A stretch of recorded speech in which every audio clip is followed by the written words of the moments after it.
La barbe bleue.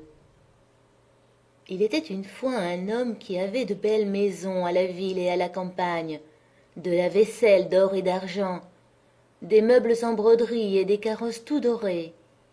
Mais par malheur, cet homme avait la barbe bleue. Cela le rendait si laid et si terrible qu'il n'était ni femme ni fille qui ne s'enfuit devant lui. Une de ses voisines, dame de qualité, avait 2 filles parfaitement belles. Il lui en demanda une en mariage et lui laissa le choix de celle qu'elle voudrait lui donner.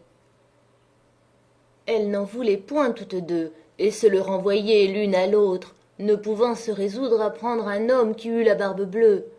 Ce qui les dégoûtait encore, c'est qu'il avait déjà épousé plusieurs femmes et qu'on ne savait ce que ces femmes étaient devenues.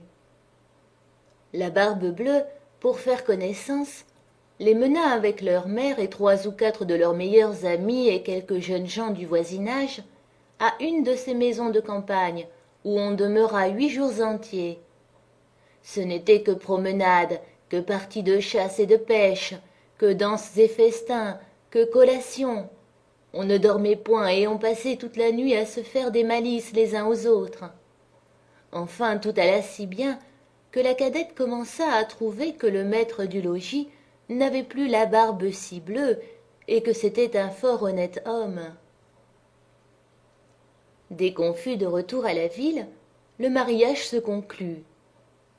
Au bout d'un mois, la barbe bleue dit à sa femme qu'il était obligé de faire un voyage en province de 6 semaines au moins pour une affaire de conséquence, qu'il la priait de se bien divertir pendant son absence, qu'elle fît venir ses bonnes amies, qu'elle les menât à la campagne si elle voulait, que partout elle fît bonne chère.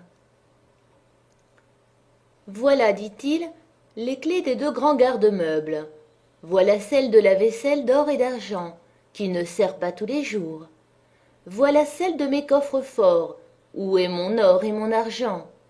Celle des cassettes où sont mes pierreries. Et voilà le passe-partout de tous les appartements. Pour cette petite clé-ci, c'est la clé du cabinet au bout de la grande galerie de l'appartement bas.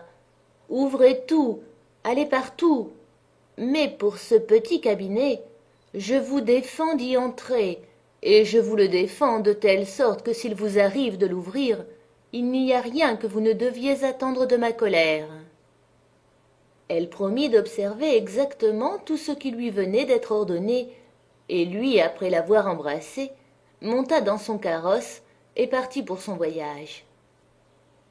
Les voisines et les bonnes amies n'attendirent pas qu'on les envoyât quérir pour aller chez la jeune mariée, tant elles avaient d'impatience de voir toutes les richesses de sa maison, n'ayant osé y venir pendant que le mari y était, à cause de sa barbe bleue qui leur faisait peur.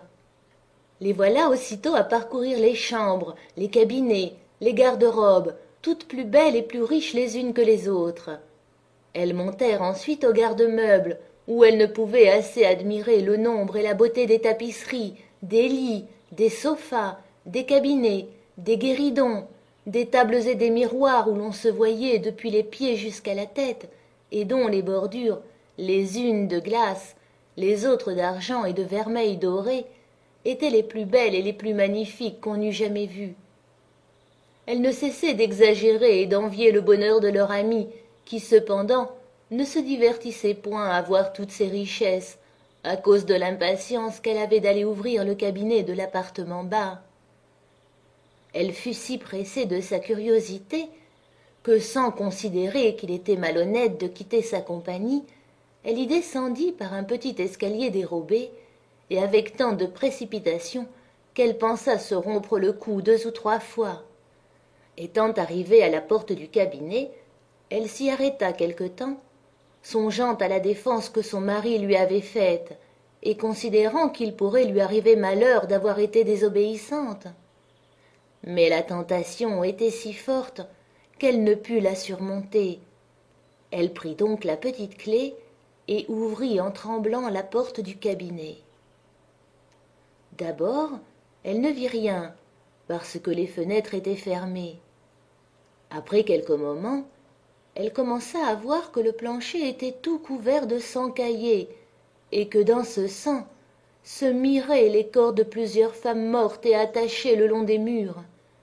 C'étaient toutes les femmes que la Barbe-Bleue avait épousées et qu'il avait égorgées l'une après l'autre. Elle pensa mourir de peur, et la clé du cabinet qu'elle venait de retirer de la serrure lui tomba de la main. Après avoir un peu repris ses sens, elle ramassa la clé, referma la porte et monta à sa chambre pour se remettre un peu. Mais elle n'en pouvait venir à bout, tant elle était émue. Ayant remarqué que la clé du cabinet était tachée de sang, elle l'essuya 2 ou 3 fois. Mais le sang ne s'en allait point. Elle eut beau la laver, et même la frotter avec du sablon et avec du grès, il demeura toujours du sang, car la clé était fée, et il n'y avait pas moyen de la nettoyer tout à fait. Quand on ôtait le sang d'un côté, il revenait de l'autre. La Barbe-Bleue revint de son voyage dès le soir même, et dit qu'il avait reçu des lettres dans le chemin qui lui avaient appris que l'affaire pour laquelle il était parti venait d'être terminée à son avantage. Sa femme fit tout ce qu'elle put pour lui témoigner qu'elle était ravie de son prompt retour. Le lendemain, il lui redemanda les clés, et elle les lui donna, mais d'une main si tremblante qu'il devina sans peine tout ce qui s'était passé. « D'où vient, lui dit-il, que la clé du cabinet n'est point avec les autres ?»« Il faut, dit-elle, que je l'ai laissée là-haut sur ma table. »« Ne manquez pas, dit la Barbe-Bleue, de me la donner tantôt. » Après plusieurs remises, il fallut apporter la clé. La Barbe-Bleue, l'ayant considérée, dit à sa femme: « Pourquoi y a-t-il du sang sur cette clé ?»« Je n'en sais rien, » répondit la pauvre femme, plus pâle que la mort. « Vous n'en savez rien, » reprit la Barbe-Bleue. « Je le sais bien, moi. Vous avez voulu entrer dans le cabinet. Eh bien, madame, vous y entrerez et irez prendre votre place auprès des dames que vous y avez vues. » Elle se jeta aux pieds de son mari en pleurant et en lui demandant pardon avec toutes les marques d'un vrai repentir de n'avoir pas été obéissante. Elle aurait attendri un rocher, belle et affligée comme elle était, mais la Barbe-Bleue avait le cœur plus dur qu'un rocher.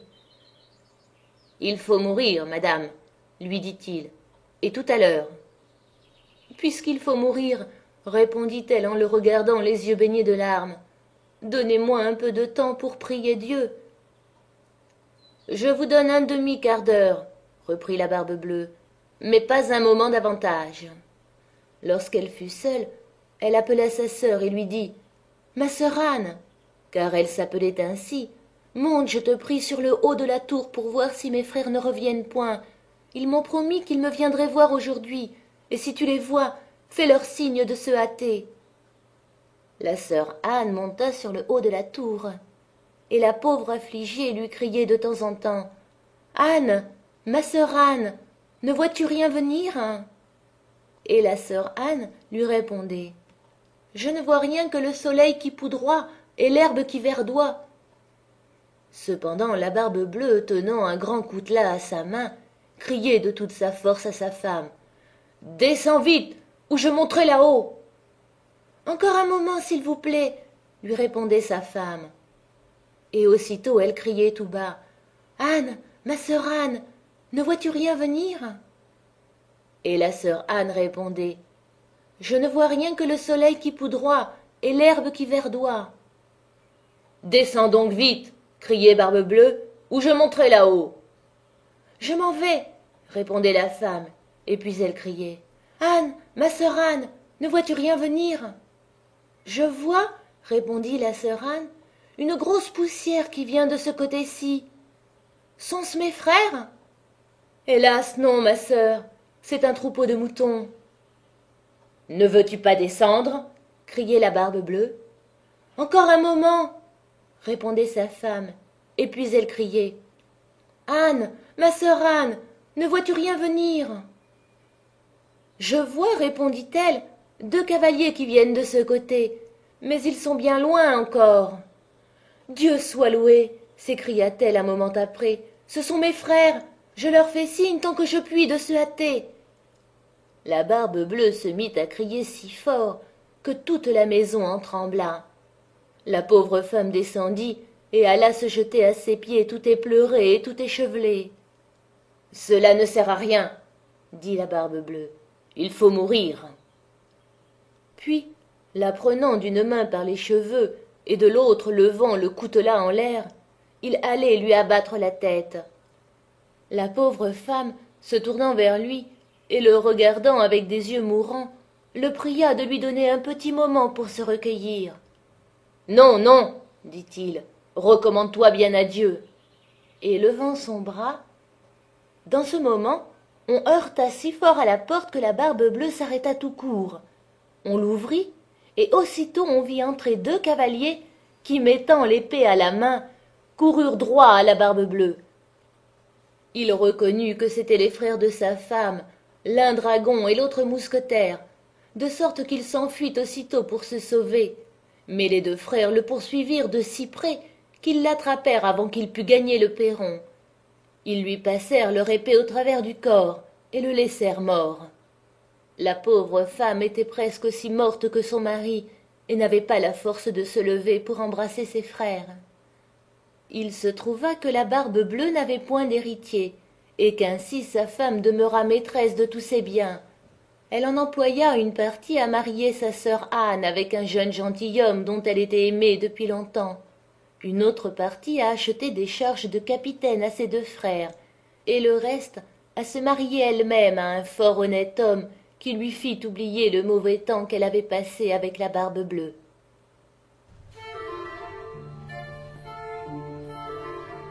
Moralité. La curiosité, malgré tous ses attraits, coûte souvent bien des regrets. On en voit tous les jours 1000 exemples paraître. C'est, n'en déplaise au sexe, un plaisir bien léger. Dès qu'on le prend, il cesse d'être, et toujours il coûte trop cher.